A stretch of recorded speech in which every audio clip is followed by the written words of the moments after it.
नमस्कार दोस्तों, स्वागत है आप सभी का एक बार फिर से हमारे YouTube चैनल एसएस क्लासेस पर, जहां पर मैं शालिनी मिश्रा एक बार फिर से प्रस्तुत हूं आपके सामने एक नया टॉपिक लेकर। आज का हमारा टॉपिक पेपर 1 से रिलेटेड होगा। तो आज हम महत्वपूर्ण टॉपिक है पेपर 1 का, पीपुल एंड एनवायरनमेंट यानी पर्यावरण से संबंधित है।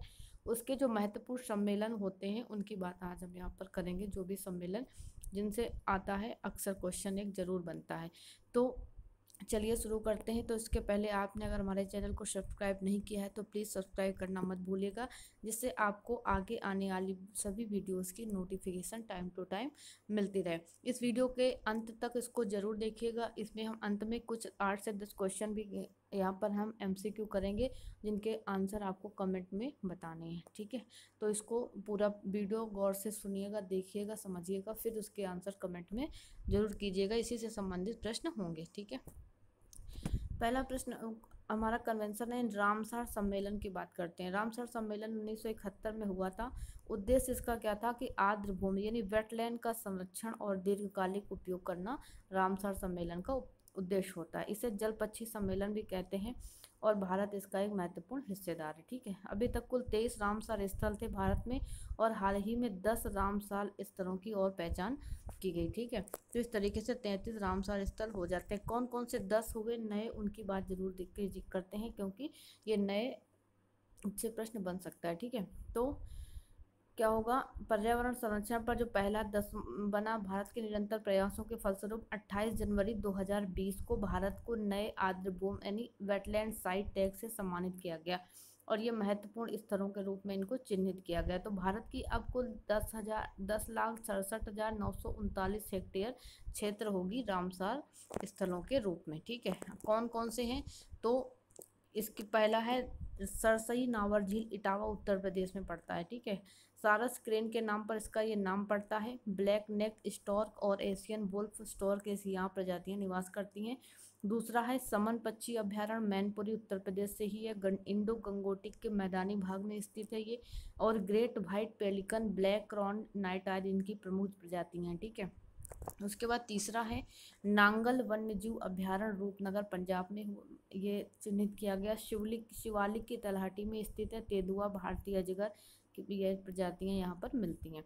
फिर अगला है व्यास संरक्षण, पंजाब में ही है। इंडस रिवर डॉल्फिन भारत में केवल यहीं पर पाई जाती है। और घड़ियाल है ना, और ये सभी के लिए ये क्या है, एक स्थल चयनित किया गया। ब्लू बल, इंडियन सॉफ्ट शेल और टर्टल यहाँ की प्रमुख प्रजातियां हैं। ठीक है, ये 4 हो गए। अगला 5वां है हमारा नंदूर मदमेश्वर, नासिक महाराष्ट्र में पड़ता है। गोदावरी और कादवा नदियों के संगम पर स्थित है ये। लिपॉर्ड, व्हाइट रम्पेट आदि ये प्रमुख प्रजातियां यहाँ पर पाई जाती हैं। ठीक है, अगला है हमारा केशोपुर मियानी कम्युनिटी रिजर्व, गुरदासपुर पंजाब में ही है ये। सारस, cranes, common pochard, woolly necked stork, eagle आदि ये सभी प्रजातियां यहाँ पर पाई जाती हैं केशोपुर मियानी में। ठीक है, तो अगला है हमारे लास्ट के 2 है कि पक्षी अभ्यारण्य रायबरेली उत्तर प्रदेश में पड़ता है। यहाँ ऐसा आकार की भूमि है, 6 झीलों से मिलकर बनी ये भूमि और स्पॉनबिल, गैडवेल आदि ये पक्षी स्थल यहाँ पर हैं। ठीक है, और अगला है सांडी पक्षी अभ्यारण्य, हरदोई उत्तर प्रदेश, यानी उत्तर प्रदेश से अधिक हैं, 4 करीब स्थल हैं उत्तर प्रदेश के। यहाँ 200 सारस क्रेन का ये निवास स्थल है और रेड क्रेस्टेड पोचार्ड यहाँ की ये प्रमुख प्रजातियाँ हैं। ठीक है, तो ये हो गए हमारे प्रमुख 10 नए रामसर स्थल। अगर आपको इसकी PDF चाहिए तो हमारे टेलीग्राम ग्रुप से जुड़ सकते हैं, वहाँ पर आपको इसकी PDF मिल जाएगी। बढ़ते हैं अगले कन्वेंशन की तरफ। स्टॉकहोम कन्वेंशन 1972 में हुआ। उद्देश्य इसका हुआ पर्यावरण का अंतर्राष्ट्रीय संरक्षण करना, इसका उद्देश्य है। और UNEP इसी का परिणाम होता है। ठीक है, तो स्टॉकहोम कन्वेंशन कब हुआ, 1972 में। उद्देश्य अंतर्राष्ट्रीय संरक्षण करना पर्यावरण का। उसके बाद आता है convention of international trade in endangered species of wild flora and fauna, CITES के नाम से ये जाना जाता है। 1973 में ये सम्मेलन हुआ। लुप्त प्राय प्रजातियों पर एक अंतर्राष्ट्रीय सम्मेलन था यह, जिसका उद्देश्य क्या था कि लुप्त प्राय प्रजातियों के अंतर्राष्ट्रीय व्यापार पर रोक लगाना। इसे वाशिंगटन कन्वेंशन के नाम से भी जाना जाता है और ये कानूनी रूप से बाध्यकारी है। ठीक है, अगला है हमारा प्रवासी प्रजातियों का सम्मेलन 1979 में होता है, जिसका उद्देश्य था कि वन्य जीवों की प्रवासी प्रजातियों का संरक्षण करना और बान कन्वेंशन के नाम से भी इसको हम जानते हैं। UNEP के तत्वाधान में ये आयोजित किया गया था। ठीक है, चलते हैं अगले कन्वेंशन की तरफ। तो नैरोबी घोषणा पत्र 1985 में होता है। वियना कन्वेंशन के नाम से भी ये जाना जाता है। ओजोन संरक्षण से संबंधित है, ये जरूर ध्यान रखिएगा। और कानूनी रूप से ये अनिवार्य न्यूनीकरण लक्ष्यों में शामिल नहीं किया गया था। ठीक है, नैरोबी घोषणा पत्र जिसे वियना कन्वेंशन के नाम से जाना जाता है, ओजोन संरक्षण से संबंधित है, 1985 में हुआ। उसके बाद आता है मॉन्ट्रियल प्रोटोकॉल 1987 में।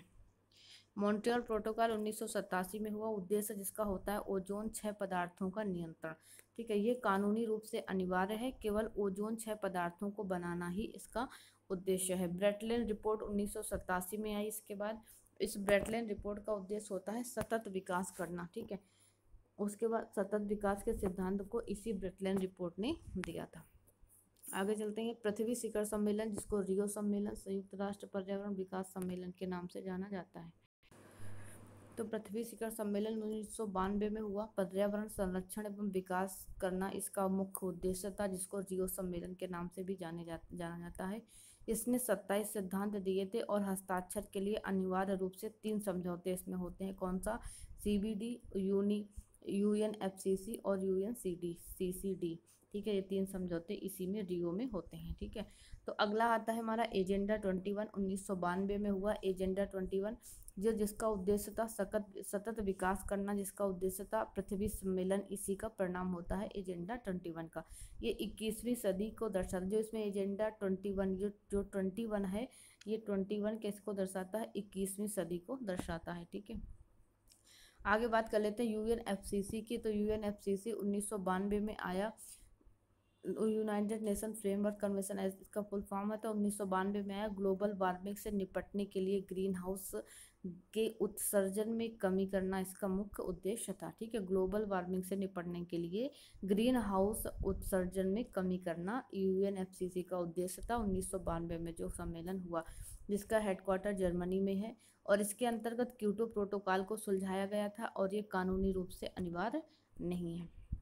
उसके बाद आता है CBD, जैव विविधता सम्मेलन जिसको कहते हैं, कन्वेंशन ऑफ बायोडाइवर्सिटी।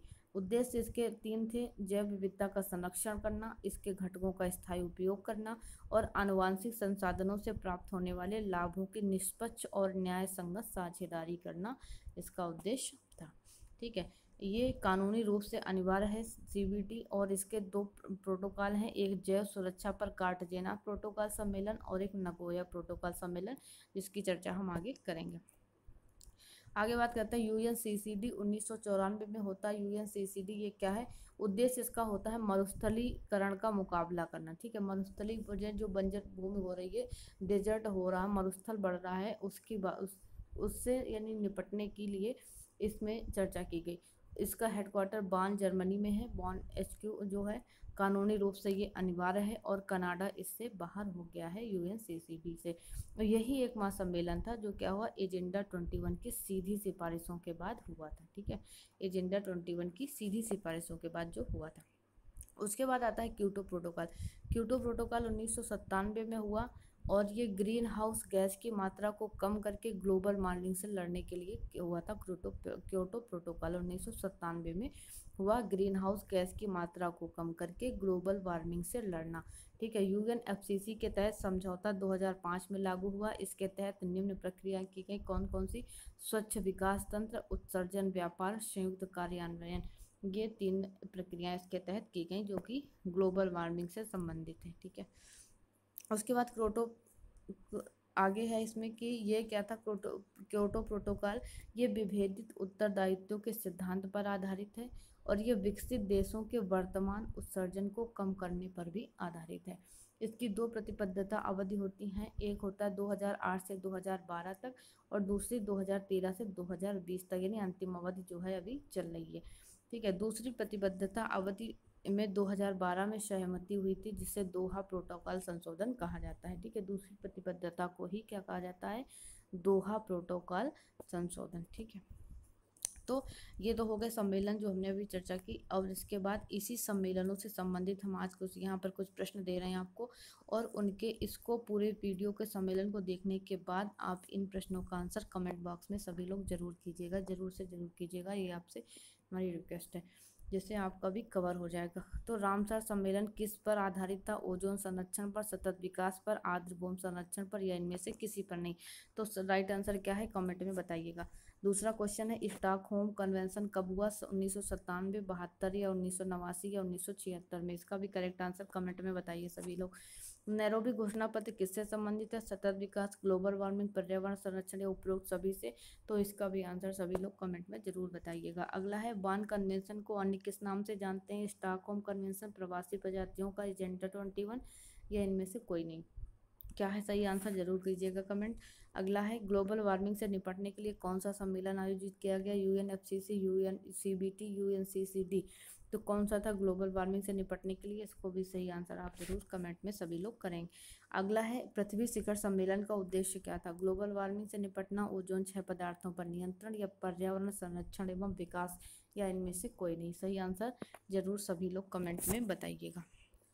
अगला है, मरुस्थलीकरण से मुकाबला करने के लिए कौन सा सम्मेलन आयोजित किया गया? तो CBT था, UNCCD था, UNFCCC था, या नन ऑफ द एबव? इनमें से कोई भी नहीं था। तो जरूर इसमें सभी का आंसर आप लोग कमेंट कीजिएगा। अंतिम क्वेश्चन है, क्योटो प्रोटोकॉल का उद्देश्य क्या था? जैव सुरक्षा, ग्रीन हाउस गैस की मात्रा को कम करना, मरुस्थलीकरण को रोकना, या जलवायु परिवर्तन? तो इसका सही आंसर जो भी है आप लोग कमेंट करके जरूर बताइएगा। तो चलिए, सभी के हमें कमेंट्स का इंतज़ार रहेगा। वीडियो पसंद आए तो लाइक, शेयर, सब्सक्राइब करना मत भूलिएगा हमारे चैनल को। इसी तरीके के सभी वीडियो आपको नेट JRF से संबंधित आपको मिलते रहेंगे। चैनल को सब्सक्राइब, शेयर जरूर कीजिएगा। और एग्ज़ाम की डेट उम्मीद, जहाँ तक आप सभी को कंफर्म हुआ होगा कि शायद नवंबर के सेकेंड वीक या लास्ट वीक तक एग्ज़ाम की डेट आ सकती है। ठीक है, तो आप लोग ऐसे ही पढ़ते रहिए, बने रहिए हमारे चैनल के साथ। आपको अपडेट मिलता रहेगा। हमारे व्हाट्सएप और टेलीग्राम ग्रुप से जुड़ने के लिए आप हमें कमेंट कीजिएगा। हम आपको लिंक यहाँ के डिस्क्रिप्शन में देंगे। ठीक है, थैंक यू।